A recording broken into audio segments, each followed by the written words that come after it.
Today, I'm going to be talking about anti-aging nutrition secrets for health and longevity. I'm board certified in anti-aging medicine as well as lifestyle medicine.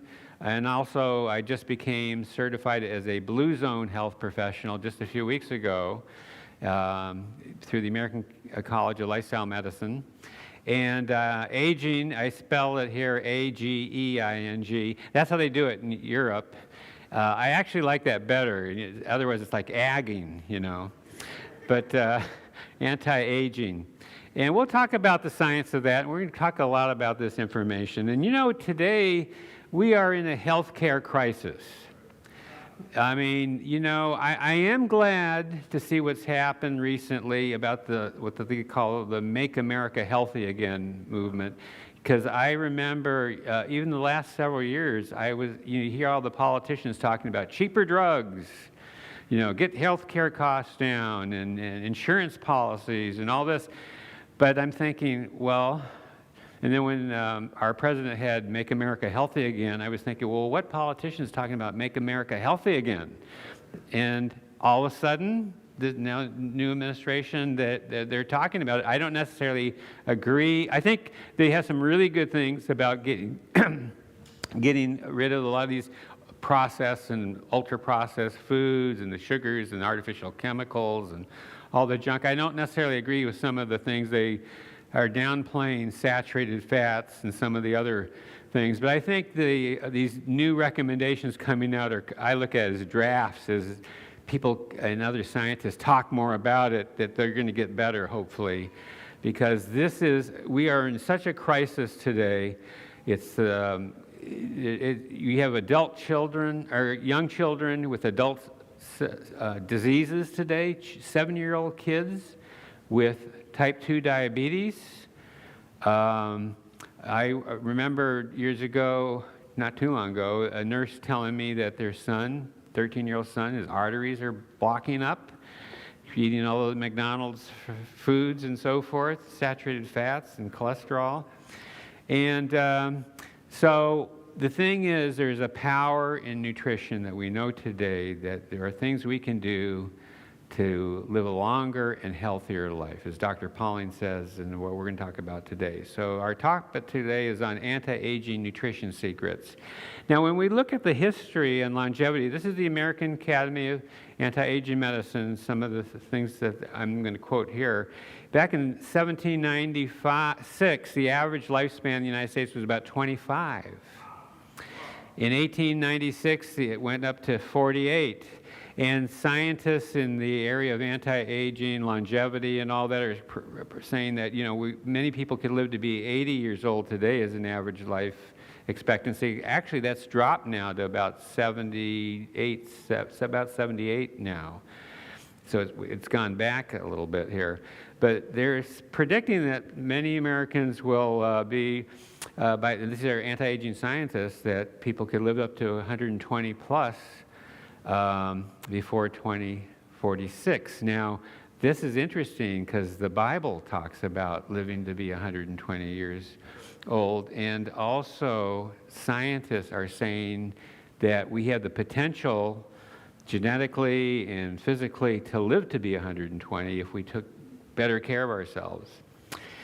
How many of you would like to live to be 100 years old or older? Raise your hand. Okay. Yeah, that's the key.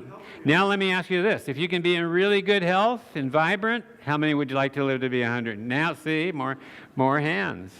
And we're going to be talking about, there's a lot of people in the world that are doing that, but you got to look at their lifestyle, what they're doing to do that.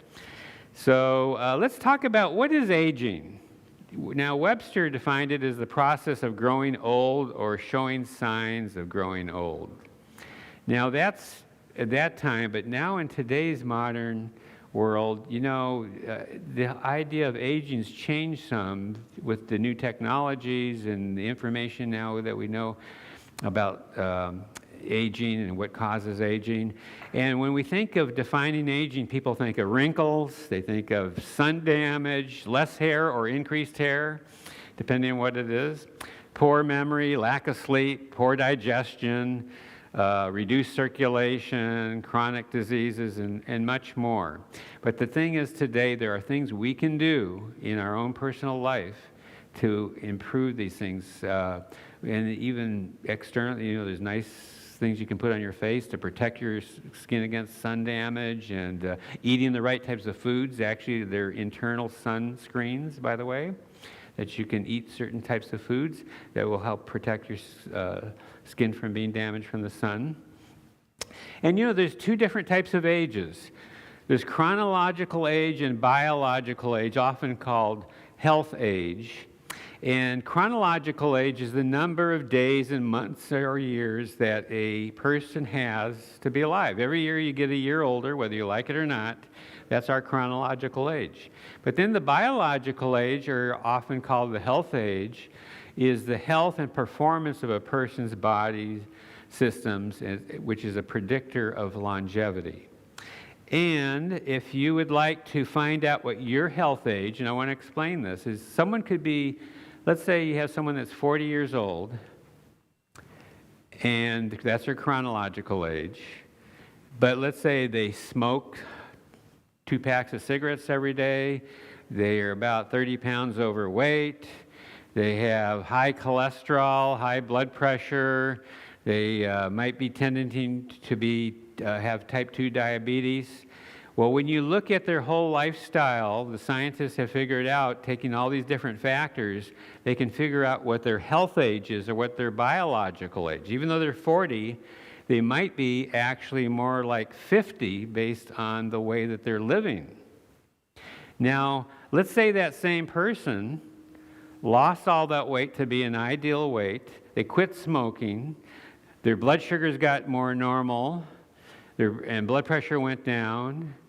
And that's actually anti-aging. They actually are becoming younger. So if they did another assessment of them, their health age, they maybe get closer to what their chronological, or even younger. Let's say someone is 40 years old and they had ideal cholesterol levels, they exercise regularly, good weight, never smoked, followed a healthy lifestyle. That 40-year-old, by health age determination, might be more like closer to 30.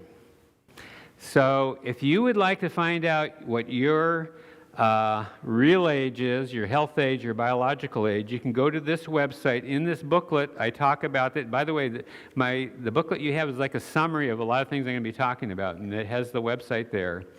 And it can determine what your health age is, what your real age is. Now, you put that stuff in there, and you can keep a record of it. And let's say what happens is they'll tell you what your health age is, and you might be older, you might be younger, you might be the same, but they will make recommendations and things that you can do to improve your biological age. And then you can try working on those things and then make some improvements and go back in and fill out another assessment, and it'll show you where you were to where you are now. So I recommend doing that. It's very educational and very scientifically prepared. So the goal is that our goal should be you see excellent quality health and poor quality health. The goal really is to have good health even to our hundreds. And the ideal would be when you die, you just end real quickly, as opposed to the way it is today. You can see we have these chronic diseases, and it starts going, they say after 40 it's all going downhill, right? You see them going downhill there.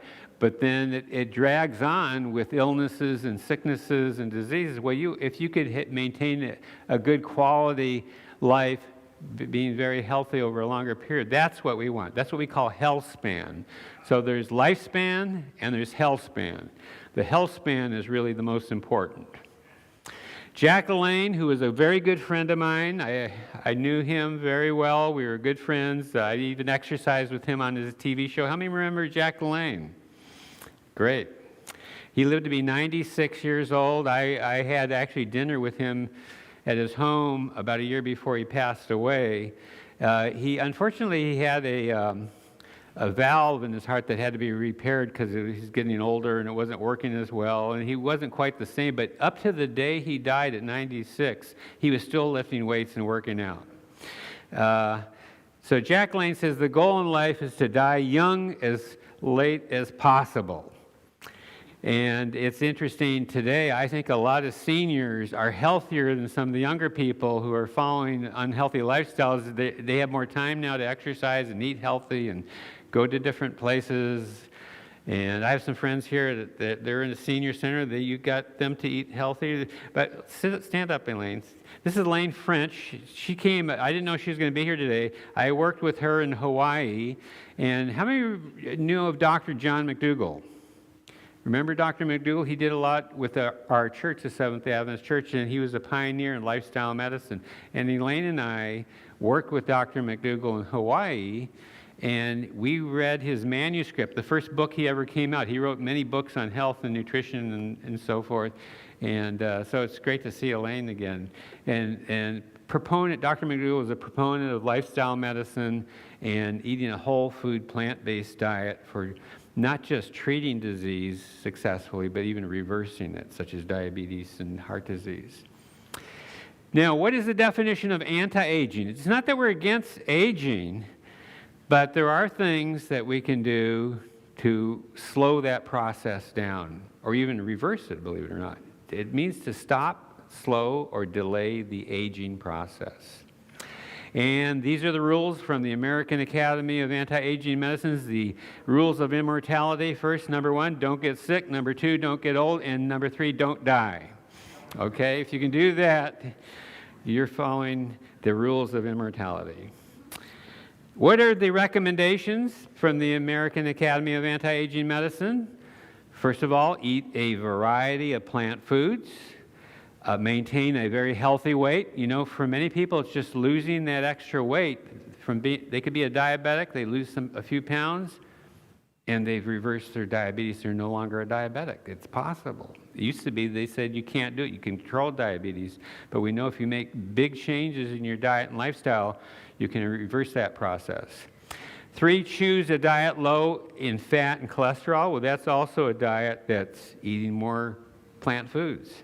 Choose a diet with plenty of fruits, vegetables, and whole grains. Use sugar, salt, and sodium in moderation. Now, let's talk about the different theories. Now, there's hundreds of different theories of aging.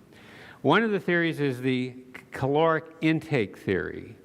Research shows that the more calories you eat, particularly the wrong type of calories, promotes aging. And they've shown that, in other words, eat less, you live longer. And in some cultures, they even go through periods of some almost like fasting, you know, where they eat very little. And these people live longer lives. So we eat way too much calories, the average American particularly. And by cutting back on those caloric foods, that we can actually increase our life expectancy. Now, they did some dietary restriction studies in some of the rat studies, 50% increase in longevity with a 30 to 60% decrease in caloric intake in these animal studies, and this converts to very similar types of things with human beings as well. So cutting the calories, not eating, overeating, and eating, of course, more of the right types of foods. The other is the chronic inflammation theory. Many doctors will agree that almost all of the chronic diseases we have are inflammatory types of diseases. Now, what foods promote inflammation? These ones on the left there, right? You know, all the processed foods, the deep fat fried foods, the high cholesterol, high saturated fat, these over-processed foods that we're talking about today in the news, and eating these beautiful fruits and vegetables that God has created with colorful pigments in them have actually anti-inflammatory properties. So we need to eat more of the anti-inflammatory diet that's being talked about amongst nutritionists and scientists. All these types of foods. The more colorful the foods, the better. I used to live in Hawaii, and we had this slogan, eat a rainbow. You want to eat a rainbow of colors of, really healthy plant-based foods. The other theory is the immune theory. Of course, as our immunity decreases, so does our longevity. It's the deterioration of the immune system as we age. It weakens our ability to fight against disease. It accelerates the aging process, and a healthy plant-based diet, which is rich in antioxidants and immune-stimulating phytochemicals and nutrients, can actually strengthen the immune system. Very important. We particularly got more aware of this during our COVID pandemic that we had. The free radical theory has been around for a long time, and what are free radicals? They're very unstable compounds they can be caused by some of the bad types of foods we eat or exposure to chemicals. Even free radicals are formed from over excess sun exposure, for instance, and causing damage and aging of cells, which leads to wrinkles and other things. So they damage the cell membranes, and when the cell membranes are damaged, it can actually damage our DNA, causing and promoting diseases such as cancer. Free radicals oxidize the lipids. Those are the fat layers of the cell, and the proteins. This leads to cell damage, and free radicals oxidize and damage the DNA and the RNA, which can lead to mutations. And now antioxidants are the opposite. They actually protect us from the damage from free radicals. By the way, you see the foods, the processed foods, the smoking, and also the deep fat fried foods and some of the other junk type of foods. They just promote more free radical damage to the body. Free radicals promote cancer, heart disease, premature aging, and cataracts too. All these things you see here promote free radical damage to our cells at the cellular level. So what are the antioxidants? The antioxidants are those wonderful phytochemicals that God's put in our foods. The more colorful, the better. And these things actually block those free radicals and put like a shield against them from doing damage at the cellular level. Some of the antioxidants that we want to stress are, of course, Dr. Pauling's vitamin C.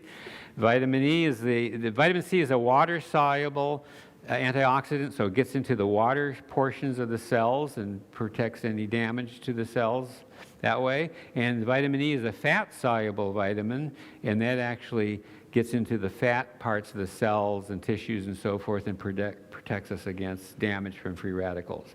The carotenoid pigments are those bright yellow colors and orange colors and even some green, like alpha and beta carotene and lycopene that's in tomatoes, by the way. It has that carotenoid, lycopene, and lutein. Flavonoid pigments, which are the red, purple, and blue colors that you find in plant foods, and anthocyanins, which is white, like in cauliflower, have protective effects. Vitamin C is my favorite vitamin. Dr. Pauling actually convinced me of that. And these foods are all high in vitamin C. And Dr. Pauling often showed that how, a lot of animals can make their own vitamin C, but humans have lost that ability to make vitamin C. So we have to get it from our food. So these foods are all rich in vitamin C. Plant foods are excellent sources, and you can see a whole list of them here. The other is the cross-linking theory of aging. That has to do with a combination of sugar and proteins complexing together, like, for instance, gives you an idea when you make caramel, you take it like milk and you blend in sugar and you stir it and heat it up and it starts turning brown in color. That's what's going on with your cells. It's the aging of your skin and so forth, that sugar content. It's related to eating too much sugar. It's the binding of sugar and protein. It causes this cross-linking of proteins, and that interferes with DNA function, causing chemical reactions that promote the aging process. So those sugar-fat combinations like ice cream and custards and things like that, we want to stay away from. High levels of sugar in the blood, it just contributes to that process. So sugar is becoming more and more recognized as a real enemy as far as our health and as far as the aging process. Telomere theory. How many have heard of telomeres? Let me see if I got, okay. Let me get this out. I got my shoestring here to give an illustration of that. So this is Dr. Elizabeth Blackburn. That's me with her. She, in 2009, got the Nobel Prize in medicine. And I used to work for a company called Shackley, a nutrition product company. She was on our scientific advisory board. But she got the Nobel Prize for the discovery of how chromosomes are protected by telomeres and the enzyme telomerase. And this is really cutting-edge research. You know, you see a chromosome here, and you see the end caps of the chromosome. So you have all that DNA in the chromosome, and then the end caps protect that DNA from unraveling. To give you an idea about this, I have a shoestring. And what's at the end of the shoestring? You got a cap, right? That's keeping that shoestring from breaking down and unraveling. And this is how it would unravel. It starts tearing apart and starts getting unraveling, and that's causing a lot of damage to the genetic material in your DNA, which can promote cancer. And what we know is that by having longer telomeres, it's an indication of your longevity. So when we're younger, those end caps are protecting our genetic material, the DNA and so forth, the chromosomes, keep them in place. But as we age, the telomeres get shorter and shorter and shorter to the point, and when it gets to this, it causes that damage to the chromosomes, and that the evidence is showing that longer telomeres promote longer health span. That's when diseases come about.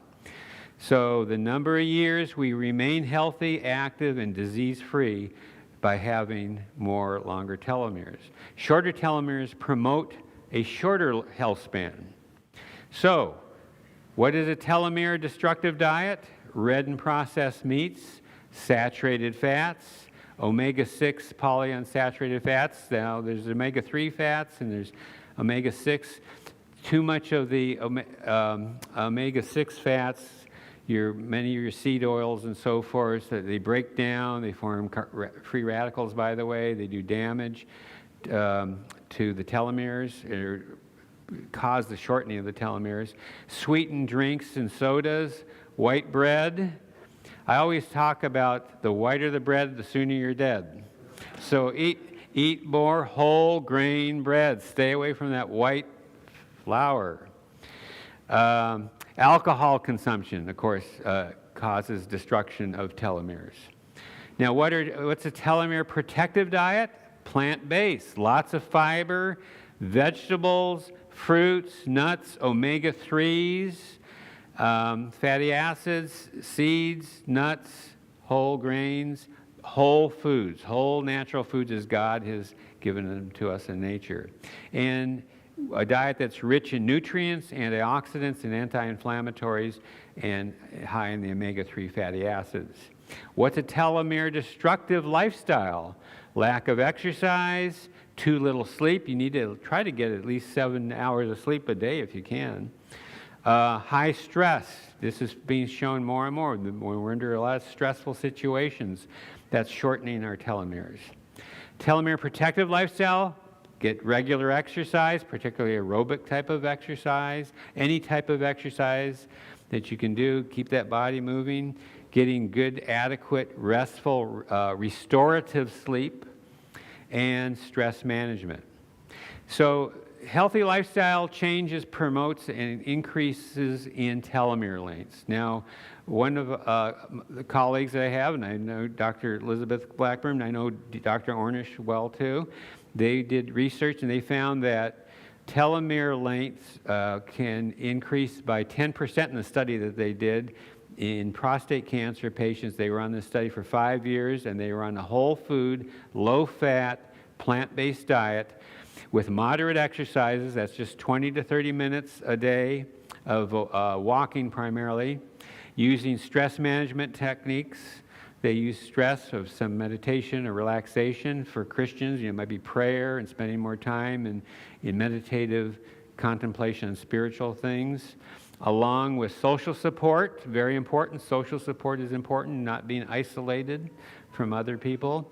And telomeres increased by 3% in a control group at the same time. So the telomere protective group had an increase in the telomeres by 10% by making those healthy lifestyle habits.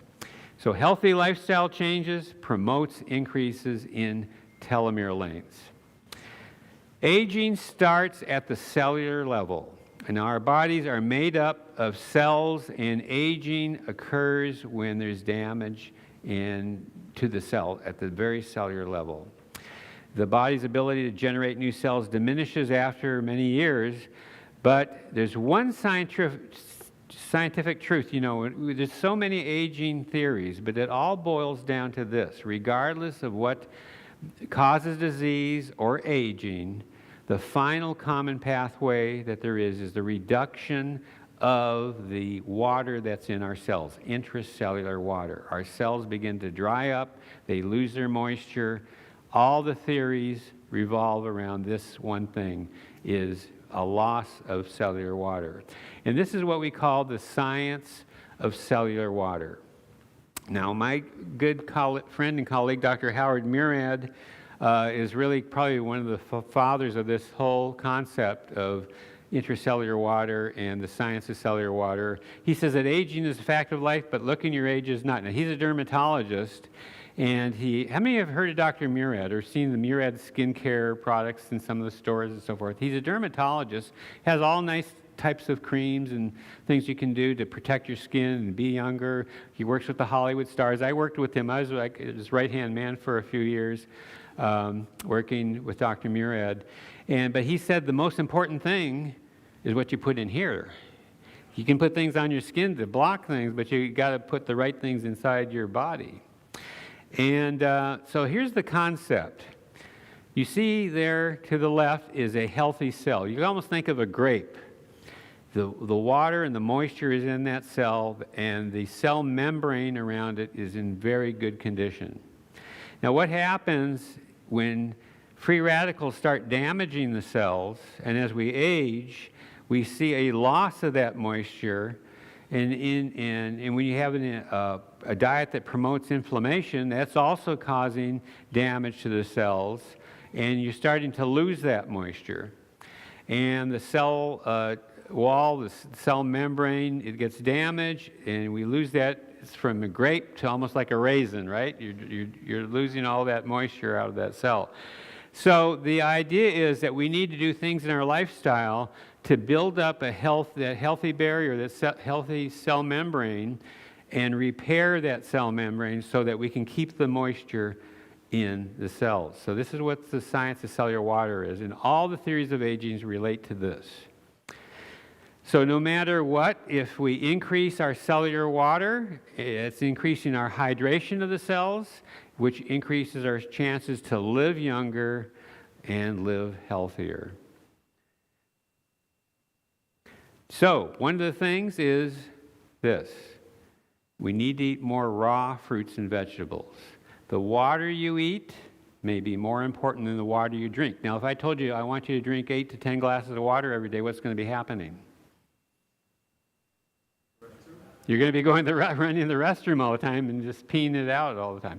But if you eat a water-based diet with lots of raw fruits and vegetables, the water that gets into the cells of those plant foods, it's almost like a restructured type of water. It stays in there longer. And when we eat a diet that's very rich in water-based diet, so I'm saying you got to eat more water-based foods, because they're also packed with some other things. What? Antioxidants and anti-inflammatory. So you're getting the restructured water that gets into the cells. That water can get into your cells better too than just drinking water. So the water you eat may be more important than the water that you drink.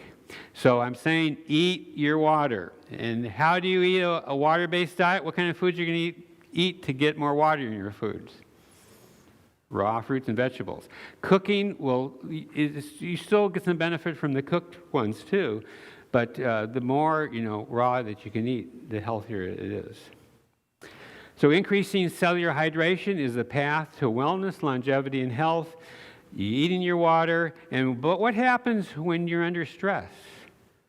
You start sweating, you're losing some moisture. Same thing with your skin. As the skin ages, you're losing that moisture from those cells. And exercise is important, but you want to make sure you get plenty of hydration.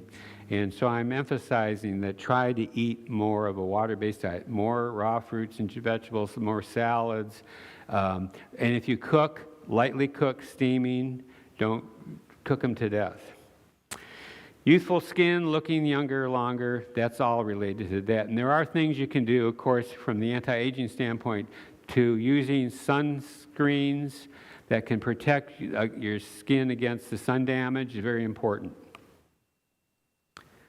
Protecting your skin, I recommend daily use of a sunscreen lotion of some kind that's at least 30, SPF 30 or more, and have a daily moisturizer that you use every day, and then in the evening, maybe it's more of a rich kind of evening type of night cream of some kind. Those are all things you can do externally to keep yourself looking younger from the skin standpoint. Now, the other thing behind these different theories of aging and anti-aging is one of the things we can do is learn from the cultures of longevity. And how many have heard of the blue zones? Okay, National Geographic came out back several years ago, and this special issue on the secrets of living longer. And by the way, National Geographic called me when I was in Hawaii. They wanted me to help them find someone for the cover of National Geographic.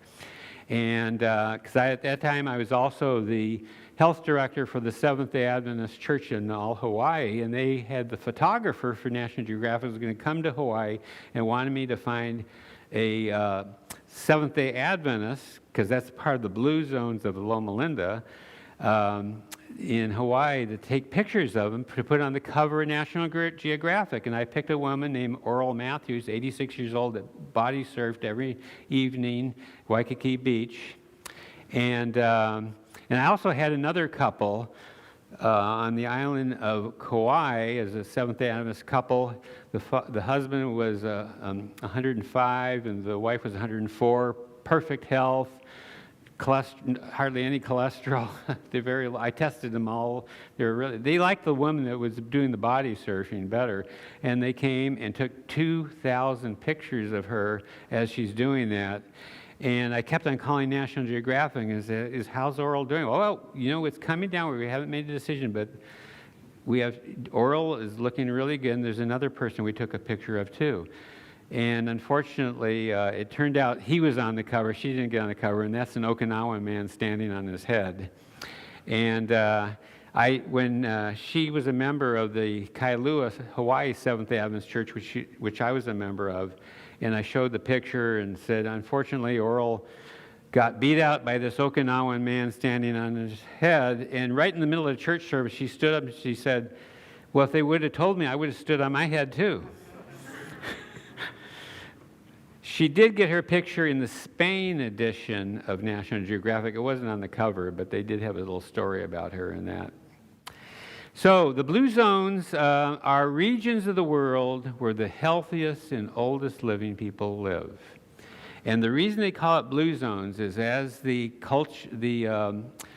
explorer of longevity, Dan Buettner and his team for National Geographic, they had this big world map, and they said, we want to find where these cultures of longevity live. So they had a blue marking pen, And they circled one area. One was Okinawa, Japan, and the other was Sardinia, Italy, and the other one was Loma Linda, California. And they said, hey, the blue marking pen, we'll call them blue zones. That's how it all came about. So here we have, and since that time, Sardinia, well, you see Loma Linda, Sardinia, Italy, and then you have Okinawa, Japan, but they came up with two others, Icaria, Greece, and also Nicoya Peninsula region of Costa Rica. And these blue zones are the regions where there is a high level of people even to live to be 100 years of age, and they're in really good health. And they studied these people, and we're going to take a little journey here and look at the different cultures here and talk about some of them.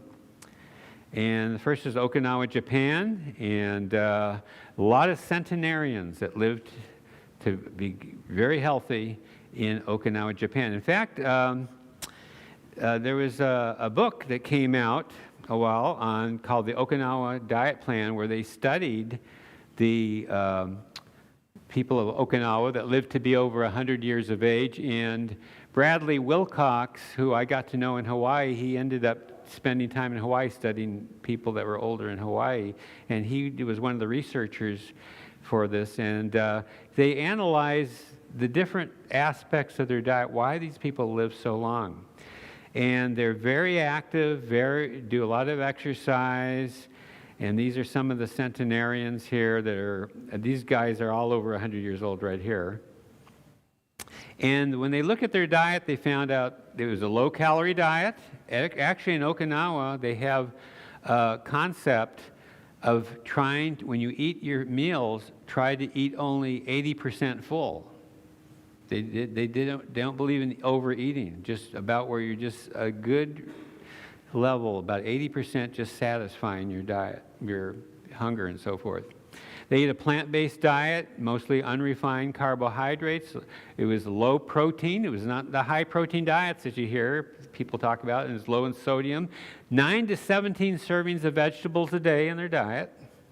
7 to 13 servings of whole grains. 2 to 4 servings of calcium-rich foods, and that wasn't dairy products.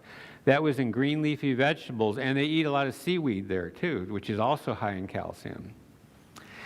2 to 4 servings of flavonoid-rich foods in the form of antioxidants such as green tea or soybean-based soy products like tofu, and 2 to 4 servings of fruit a day.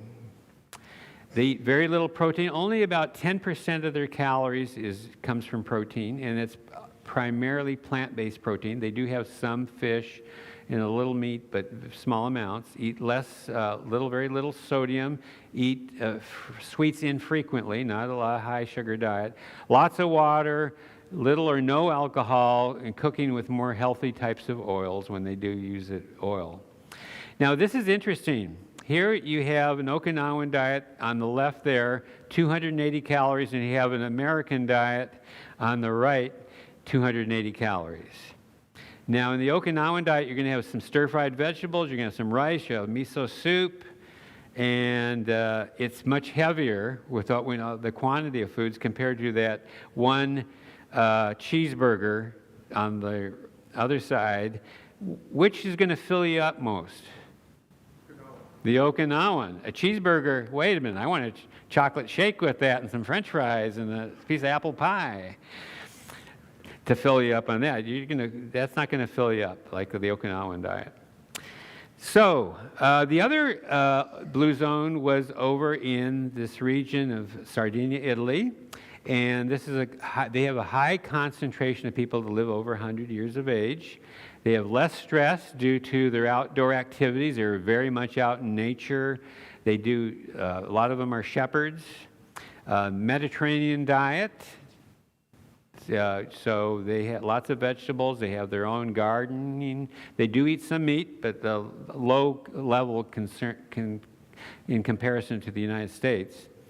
They have the world's lowest rates of middle-age mortality, the second highest concentration of male centenarians in the world. Low heart disease, cancer, and diabetes rates. And their key to longevity is what? based on the research that they did there, high in carbohydrates such as rice, maize, and beans, and a low-fat diet that was all primarily plant-based proteins in their diet. When you look at Ikaria, Greece, high percentage of 90-year-olds in that part of Greece, low rates of cancer, heart disease, and almost no dementia compared to other countries. Healthy diet, plant-based again. They do have some fish. As opposed to all the types of fats we have in America, they're eating some extra virgin olive oil, which is a healthier source of fat for their diet. And then the other blue zone, which there's several people that are part of this blue zone here, I think, is Loma Linda, California, the Seventh-day Adventist population. Well, now, what's interesting about Loma Linda is it's in a modern city with smog and off the freeway, and they're not in a beautiful island over in Greece or in the Himalayas or anything like that. But the Seventh-day Adventist population was the other one chosen, and a lot of research to show in the Seventh-day Adventist population of living longer and healthier lives. Average Seventh-day Adventist lives about 10 years longer. That follows a vegetarian diet, lives up to about 10 years longer than the average American. So Loma Linda has a high concentration of the Seventh-day Adventist Christians. 10 years of life more than the average American. Of course, Seventh-day Adventists avoid alcohol, tobacco, caffeine, strong faith-based community, which is important compared to some of the other places. Many Seventh-day Adventists follow vegetarian and even vegan diets, diet rich in fruits, nuts, grains, seeds, vegetables, beans, soy, and protein foods. We had a nice luncheon before this meeting, the church congregation, which made up a lot of those foods. And like I say, there's no smoking, alcohol-free, and relatively high, more plant-based diet. So the average Adventist is about 9.5, almost 10 years longer if you following the Adventist teachings of a healthy vegetarian diet. And I was a student at Loma Linda University. I graduated from there, and I got to know many people to be living over 100 years old. One of them was Ellsworth Wareham. He became quite famous. He was a cardiovascular surgeon. He actually continued to do surgery at Loma Linda on heart patients till he's 95 years old. Then he thought he'll have the young people take over. So he lived to be 104 years old. Another woman was Hulda Crook. She was a nutrition researcher at Loma Linda. I used to sit with her in the library at Loma Linda when I'm doing my schoolwork. She'd be researching the journals sitting right next to me. And I knew her when she was in her about 86 to 90 range. And she was an amazing woman. She climbed Mount Whitney almost every year. She was the oldest woman in her 90s to climb to the top of Mount Fuji. And so I saw her one day, and I asked her, Hulda, are you still doing all those mountain climbing? She says, well, I'm going to be turning 102 next year, so I'm cutting back a little bit. She lived to be 103.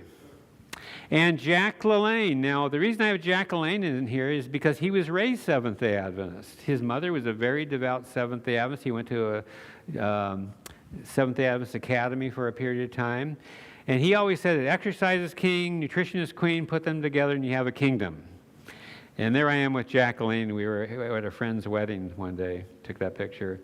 And Jack LaLanne passed away at 96 years old. He was exercising, as I mentioned earlier, up till the same day he died. The day before, he was still working out with weights and everything. And he was an amazing individual, a wonderful man. And Elaine LaLanne is a very close friend of mine. I just talked to her last week, and I'm going to be at her birthday party in March. She'll be 100 years old. And she works out every day. She swims every day. She works out with weights every day. She runs a business. She has no Alzheimer's or cognition problems. Very vibrant, speaking, giving lectures. And so 100 years old next in March. By the way, Bradley Wilcox, who I got to know, MD, he noticed something very interesting when he studied the Okinawans, and he put this book together. He noticed that there was quite a few Seventh-day Adventists in Okinawa. So he said the ideal would be an Okinawan Seventh-day Adventist. And you're covering 2 blue zones in one. Okay, so what are the characteristics when we look at these cultures of longevity in the blue zones? What are the similar things we notice? First of all, no smoking in most places, or very little. Importance placed on family, a very close family relationship, regular exercise, social engagement, engagement in spirituality or religion, moderate caloric intake, plant-based diet, or whether it's semi-vegetarian or vegetarian like the Loma Linda blue zone. One of the things that was interesting that he noticed about the Seventh-day Adventist population compared to the other blue zone populations is that the Seventh-day Adventists have a Sabbath day. And that's what we have today. Today is the Sabbath for those that are Seventh-day Adventists. A little while ago, there's a worship service in here, fellowship together, a nice vegetarian luncheon afterwards, community, spirituality. Dan Buettner said that is the unique thing about the Seventh-day Adventist population, that they have what's called the Sabbath day. That's based on the 10 Commandments, the 4th commandment. From Friday sundown to Saturday sundown is the biblical Sabbath day, a time of rest for body, mind, and spirit, and worship, and connection with a higher power too, that this can contribute to your health and longevity. So, this was not rated as a blue zone, but I'm going to talk about Hunza up in the Himalayas. One of my colleagues, in fact, he was very inspirational to me to go into the field of nutrition, Dr. J.M. Hoffman, who had a doctorate in nutrition and also one in theology. And he went up to this region in the Himalayas. It's in northern Pakistan, and it is Hunza. And these gentlemen here are all over 100 years of age. The gentleman you see on the left, the guy on the right of them, he walked 12 miles every day. And in Hunza, that's a lot of walking because you're doing a lot of uphill climbing and so forth. And when you look at the people of Hunza, by the way, this gentleman's 120 years old, and no Alzheimer, has a sense of humor, really good health, very low cholesterol levels when they test them and so forth. The oldest recorded age in the Hunza region is 130, and this was shown in the American Medical Association journal when they were sending up researchers there. It's a beautiful paradise up there. They grow all organically grown vegetables and fruits and so forth. Now, they eat meat equivalent to 13 days of the year. They eat some meat. Otherwise, they're basically follow a vegetarian diet. And these terraces are all where they grow their organic produce and so forth.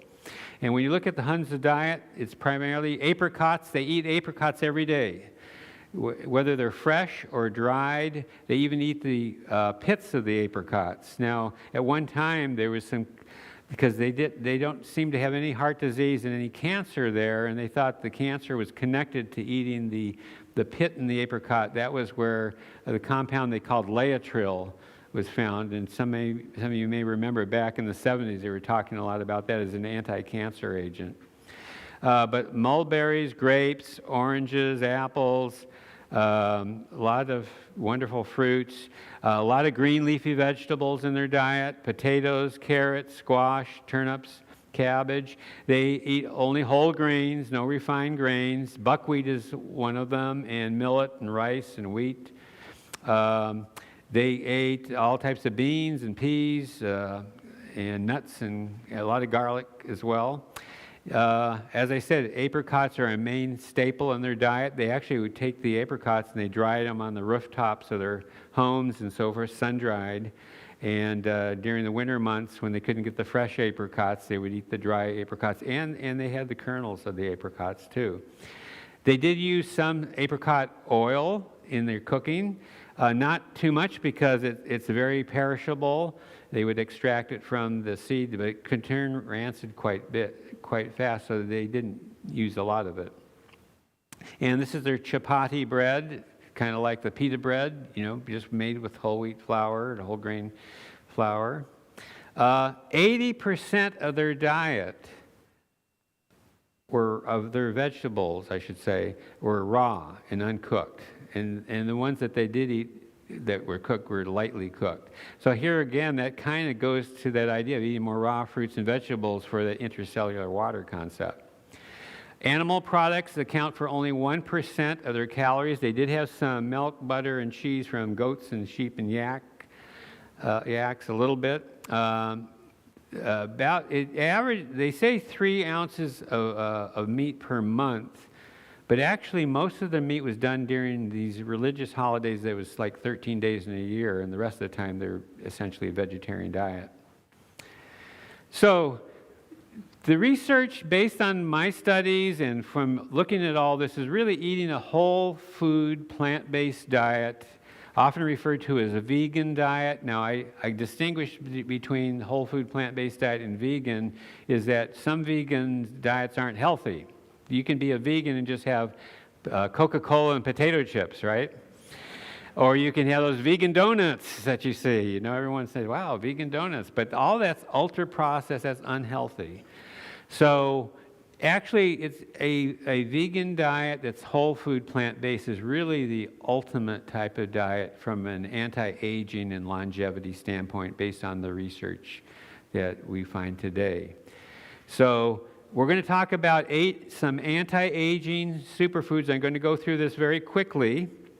But before we do that, we're going to have a drawing. Do we have we're going to have since I talked about the Blue Zones, we have this wonderful this is the Blue Zone American Kitchen. This is 100 recipes to live to be 100. And what they've done is they've taken the concepts of the Blue Zones and they've taken some of the different American cultures and made recipes similar to what the types of Blue Zone recipes would be. Do we have all your cards before we do it?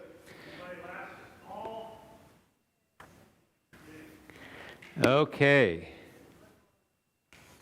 So did you learn anything today? Yes. Okay. Get a little, what's that? Eat your water. That's the new. A lot of people didn't know about that. I actually did a study with Dr. Murad where we put people on a more eat your water diet. First of all, we measured their intercellular water. There's a way you can do through bioelectroimpedance measuring your intercellular water. So if you want to have that done, find a place that does that and find out what your intercellular water. We put them on this eat your water type diet and also made sure they're getting a lot of good nutrition. We gave them some multivitamins and so forth along with that to make sure that they got a lot of nutrients. And they had significant increases in their intercellular water by doing that. Okay, why don't you pull it out and read the name? Okay. Here we go. Let's see. I'm not going to look. See in here. Let's see. John Griebel. No, just kidding. Pastor, he won. Yeah. No. Jose Olivas. Right here. Jose, come up here. Come up. Is he a member here? He is. Okay, so make these recipes at the potlucks, okay? Okay. And he actually just had heart surgery. Oh, and he just had heart surgery. Okay, congratulations. So I'm going to go through these anti-aging superfoods for health and longevity. These are a list of them, but I'm going to go through each one of them pretty much here. And let's talk about, first one is acai. How many ever have these acai bowls and see the acai product? So acai is a very rich antioxidant berry coming from Brazil.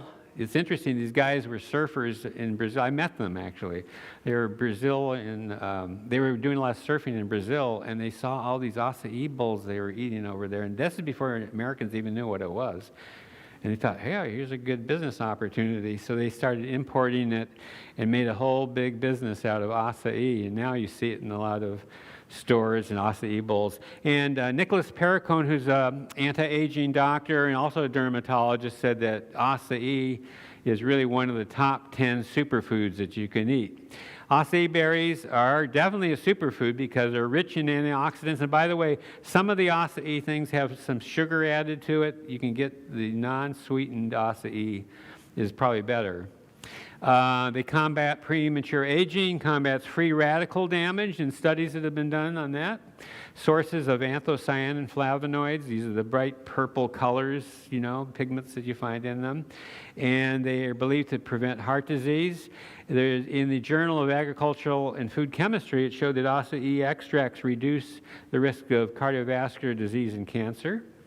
And you can see these types of smoothies and acai bowls and things in a lot of the stores around today, and they add fruits to them. It could be a healthy thing to do. Almonds, one of the best nuts, rich in omega, not rich in omega, but rich in monounsaturated fats, and also a good source of protein. Now, I recommend soy milk over almond milk if you have a milk substitute. There's not much nutrition in almond milk, but soy milk that's unsweetened is a better way because it's much more nutritionally, there's more protein, and then also they can fortify it with calcium, so they can make it almost nutrient identical to like cow's milk, but without all that saturated fat and cholesterol. Almonds are a good source of healthy fatty acids and monounsaturated, high fiber. It's also rich in vitamin E, good source of the fat-soluble vitamin E, antioxidant. Protects cells from oxidative damage leading to premature aging, assists in blood sugar control. It's a very heart-healthy nut to have in your diet. Apples, yes? Yes, that's fine.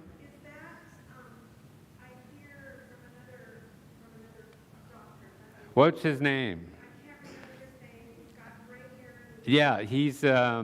I just drew a blank on his name. He worked at Loma Linda for a while. He's not. Yeah, Doctor.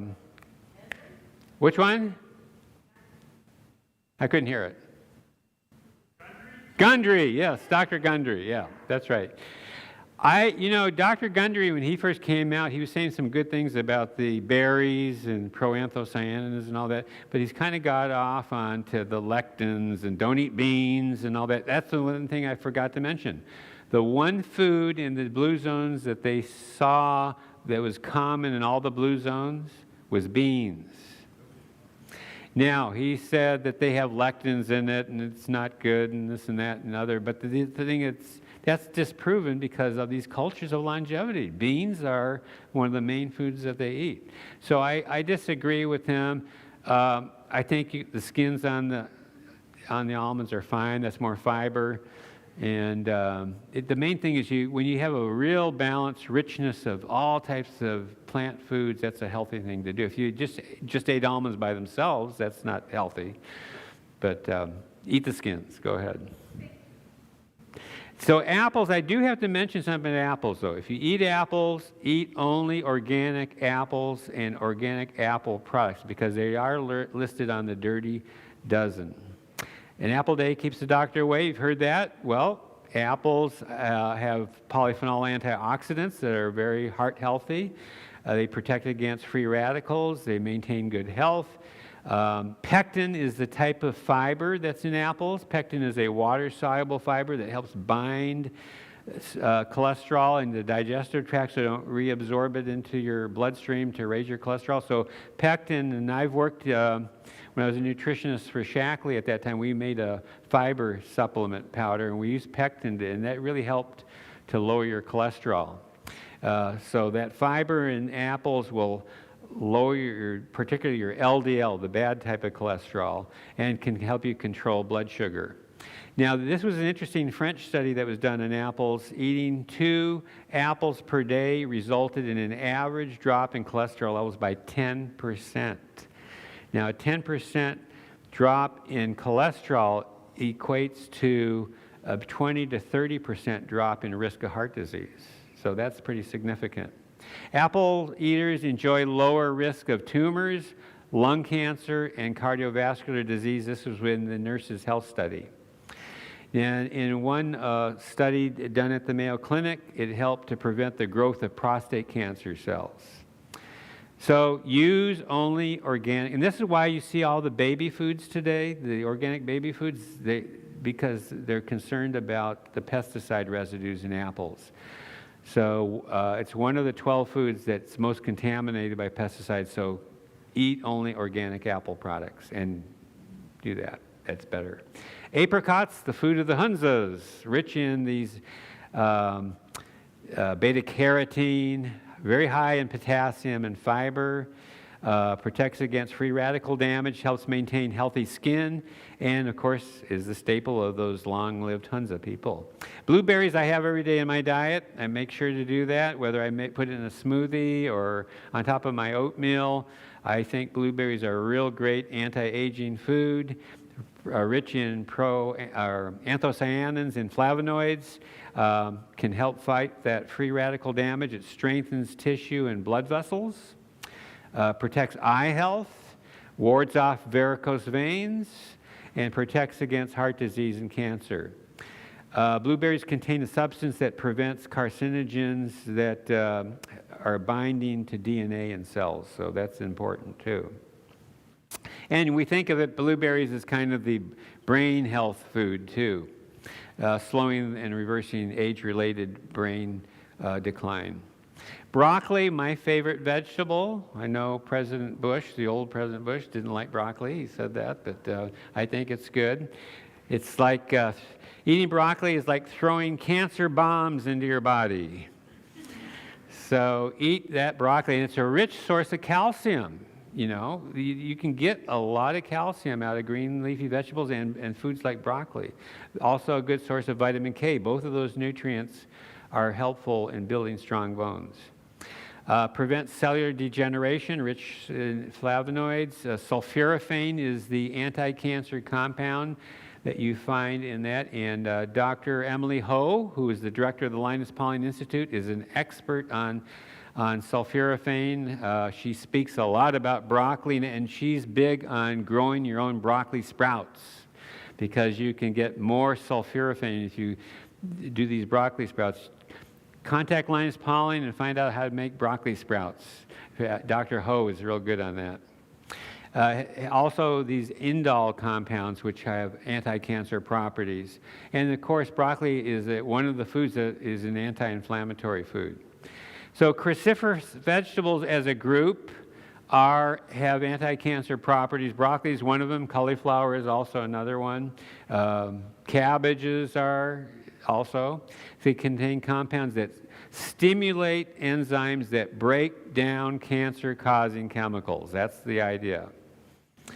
So cinnamon. Cinnamon is a nice spice that you can have in your diet. I also recommend when you get cinnamon, make sure it's organic because some of the cinnamon bark and so forth can be contaminated with pesticides.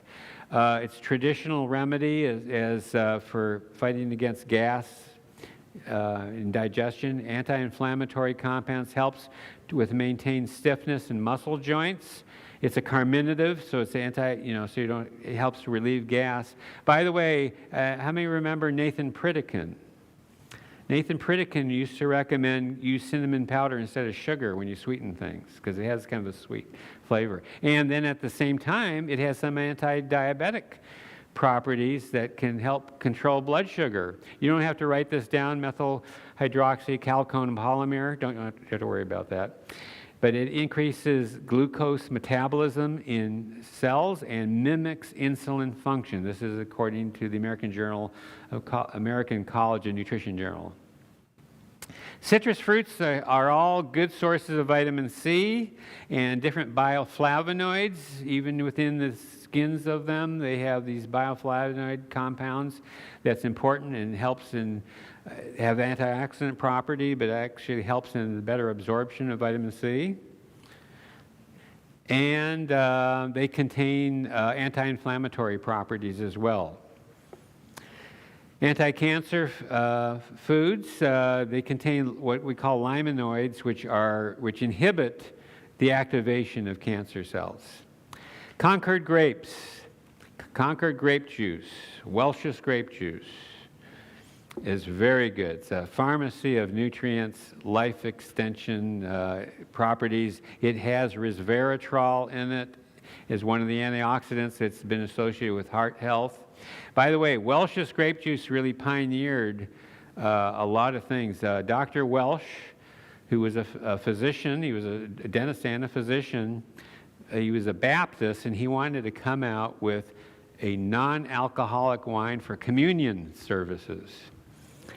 And he developed the whole process of pasteurization of that to preserve it without alcohol, so that today Christian churches, including the Seventh-day Adventist Church, can have non-alcoholic wine in their communion services. And by the way, he became a very close friend of Dr. Kellogg at the Battle Creek Sanitarium. Dr. Kellogg loved him, and he'd have him speak at the Battle Creek Sanitarium all the time. But that's kind of an interesting history. It really originated, Welch's grape juice, as to be a non-alcoholic wine for communion service.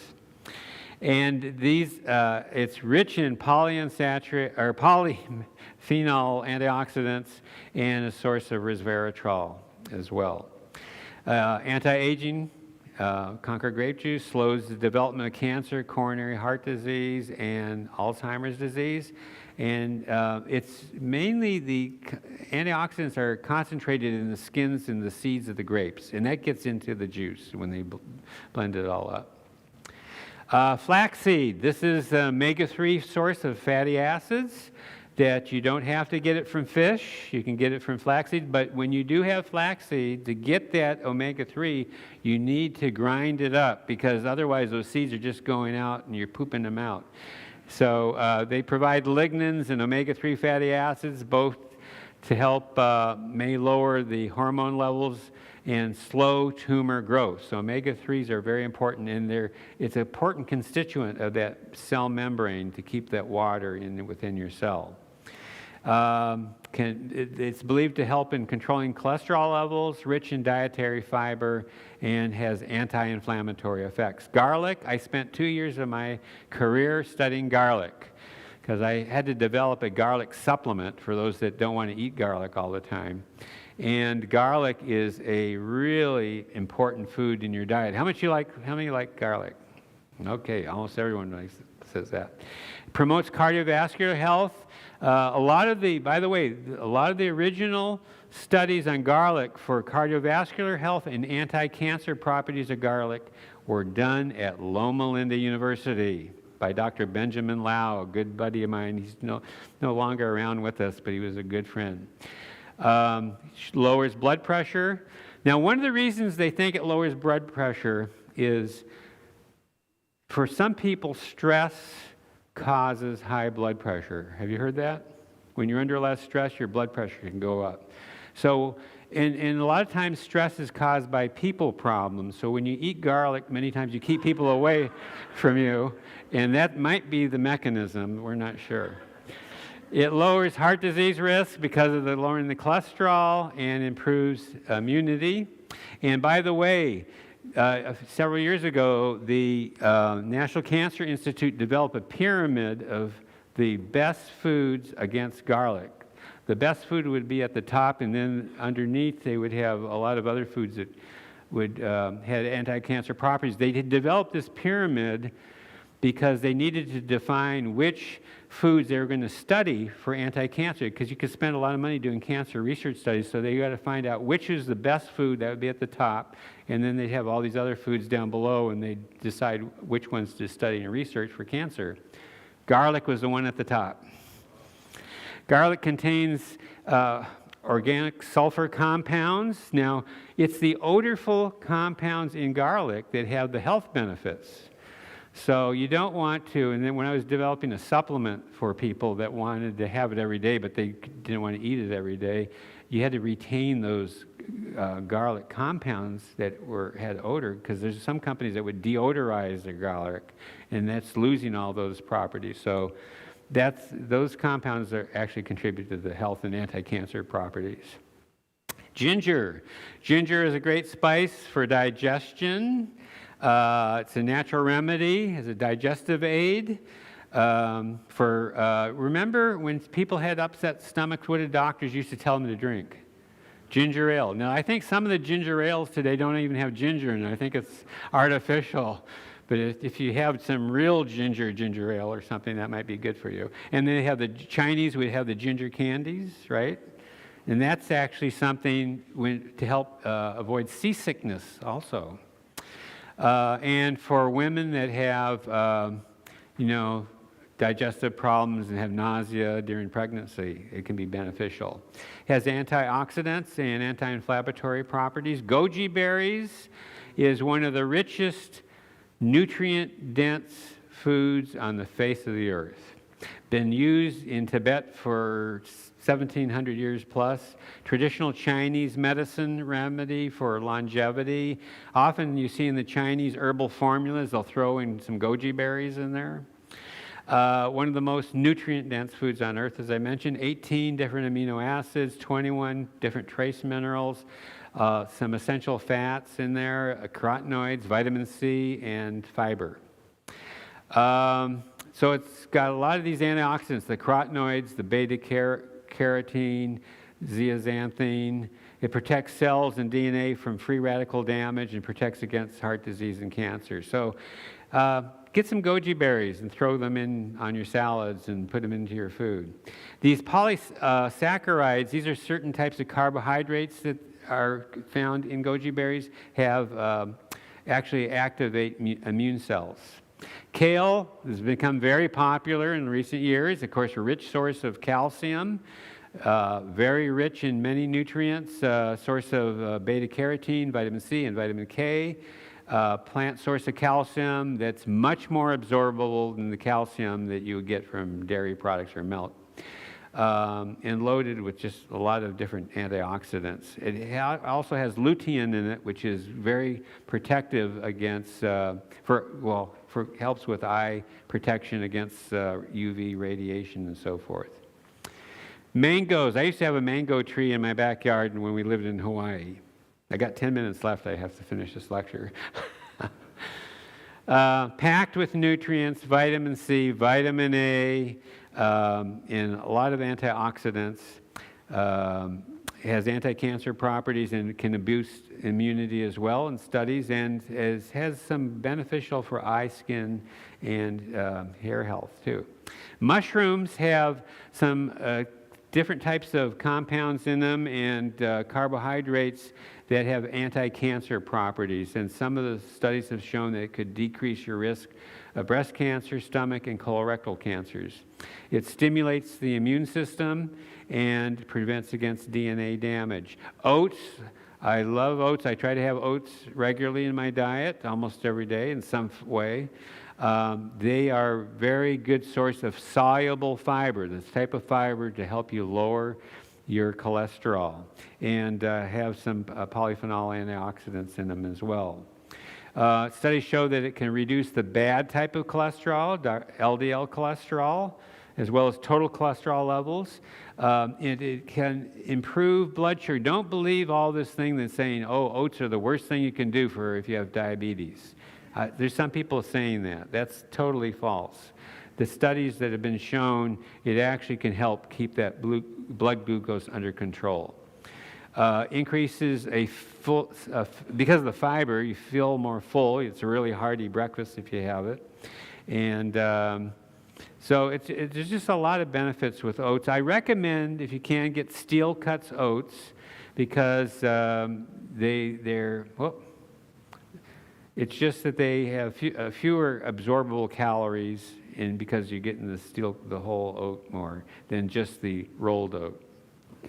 Papaya, this is I used to have papaya every day when I worked at Castle Medical Center in Hawaii. We had it every day with a little lime squeeze on it. It's good on that. Rich source of vitamin A in the form of beta-carotene and vitamin C, and antioxidants that can help slow the aging process, and anti-cancer properties, anti-inflammatory properties, and papain is the enzyme that's in papaya that can help with digestion of protein foods. Pomegranate is a great food, biblical food too. Super antioxidant, pomegranate juice, a little bit of that is a good thing to have. Neutralizes harmful free radicals, contains polyphenols. These are some of the different polyphenol antioxidants that you find, ellagic acid and others. And actually, it's a sunscreen, too. It's a sunscreen food. This is an interesting study here. Drinking 8 ounces of pomegranate juice daily. Of course, that's unsweetened, like the Palm Wonderful 100% pomegranate juice, can slow the progression of localized prostate cancer. Here is the sunscreen advantage. And actually, Dr. Murad, who I worked with, did a lot of research on this, showing that by having some pomegranate extract, whether it's in the juice form or in an extract form, can protect sunscreen.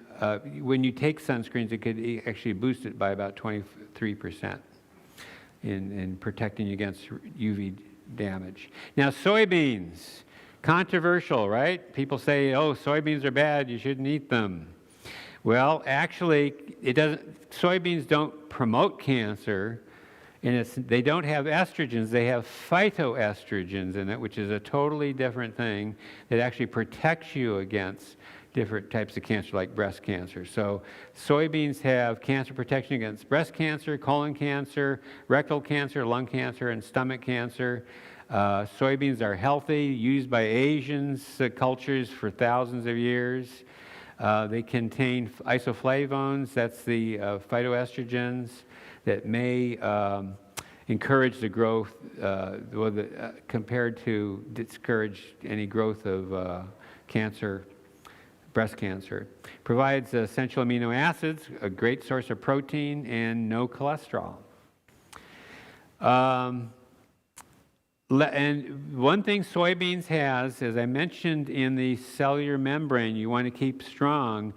Every cell membrane has lecithin in it. So you get lecithin from soy foods. Turmeric, strong antioxidant, and I'm starting to run out of time, but walnuts are good. Walnuts they call the new fish oil because they have omega-3 fatty acids. By the way, all you need is 5 walnuts a day to get all the essential fatty acids that you need. You don't need a lot. But you have to watch nuts because it's easy to eat a whole jar of them, particularly if they're salted or whatever. So I recommend raw nuts as opposed to the ones that are all salted and sugared and everything. They're a good source of omega-3, heart healthy, supports brain function, and supports anti-aging. Now, what about supplements? You know, people ask about supplements, should you have that or should you have that? Well, the thing about supplements, and I am a believer in eating a whole food plant-based diet and taking some supplements, particularly a multivitamin every day that's broad spectrum, is to offer some insurance. And then depending on your health and lifestyle, being a colleague of Dr. Pauling, I do believe in some nutrition supplements. He was a big believer in that too. But this doesn't replace this. The foundation of good nutrition is the food that you eat, and ideally a whole food, plant-based, anti-aging diet. And if you take supplements that can complement a healthy diet. I've been in both worlds where people are just taking supplements and they're eating bad and think that makes up for it. It doesn't do that. But if you have a whole food plant-based diet based on these concepts of anti-aging we talked about and complement it with some key supplements depending on your lifestyle, it's all individual, that can actually enhance to receive optimal nutrition.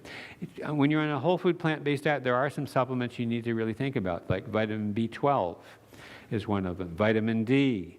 B12, for instance, comes from bacteria, and in the United States, we wash our vegetables, and when people say, well, you get B12 from eating meat, well, where does the cow get the B12? It eats it from the food that has bacteria in it, and that's how it gets into its tissue. It doesn't make its own B12. It's getting it from bacteria. But we don't drink water out of streams anymore. We brush our teeth. If you don't brush your teeth, you'll make B12 in your mouth, by the way. But I don't think you want to do that. And we're more sanitary with our food, so we're not getting the bacteria. So if you take a B-complex supplement, I don't believe taking just B12 by itself. I believe in taking it either in a multi or something that has a full family of B vitamins, because the B vitamins all work together. And if you take a real high dose of B12, it throws off the balance between the other B vitamins working together in different functions in the body. Okay, and the other thing is this. There are things we will find there's things that we never have discovered in plant foods. Different phytochemicals, and we're discovering new things all the time. So just by taking a vitamin supplement, you're not necessarily getting things that God has put in nature that we maybe haven't even discovered yet. Linus Pauling Institute, they're trying to find out, every phytochemical and nutrient that's in these plant foods, and more research is going on. But eating the whole food, it's packaged with fiber, it's packaged with other things that are important. So, what you eat today is walking and talking tomorrow. So you want to eat these health-supporting foods that build up health, and you want to have a balanced lifestyle like they do in the blue zones with exercise, drinking water, eating the right plant foods, getting sleep. It's all a whole health lifestyle that you want to incorporate. Now, I like this quote, "We are indeed much more than what you eat, but what you eat can nevertheless help us be much more than we are." By the way, I have a radio show every Friday and Sunday on the Life Talk Radio Network here in Corvallis. You can get a week's stream of the Life Talk Network, but visit my website, healthandlongevityradio.com. You can hear podcasts of my shows, and I have a lot of other information that you can get from that. So thank you very much. Let's see. I'll take one question and then I'll go. My wife's saying I got to go and get to the plane. Any one question? Yes. You mentioned cinnamon, but you didn't say anything about Celanese cinnamon versus others. Yeah, some of the cinnamon has the compounds that are better. I can't remember which one now.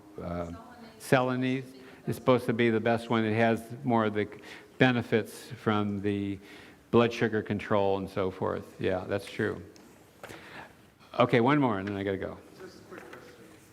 You're saying, as a man, I can have as much soy as I want, and I won't Men, fill up men? you won't have to wear your bra. That's all a myth. Those are some of the myths about soy that feminizes men. Now think of all those Chinese men that lived for thousands, millennia, that ate soy every day. That didn't happen. So that's all a myth. There's a lot of myths, and those myths come out of an organization that is a organization that is anti-vegetarian. They're anti-plant-based diets, and they're big on eating lots of meat and dairy products and carnivorous type of diets. So, but that is a myth. There's a website on the Soy Connection that keeps you up to date on the latest research on soy, and they have information all about the myths about soy, and that's one of them. Bodybuilders, and there have been some very big bodybuilders that use soy protein that have done it, and they don't have that problem. Okay. All right, thank you so much, Dr. Westerdahl. Yeah, safe travels, you guys. Okay, thank you. Yeah. We appreciated him, and I appreciate that you're not afraid to publicly talk about poo and pee. So thank you. About what? About poo and pee. You just publicly. Oh yeah, no. Way to go. Part of life. Thanks for coming here, friends. It's been great having you. Have a happy rest of your day. What about Beyond Burger? Originally, I did.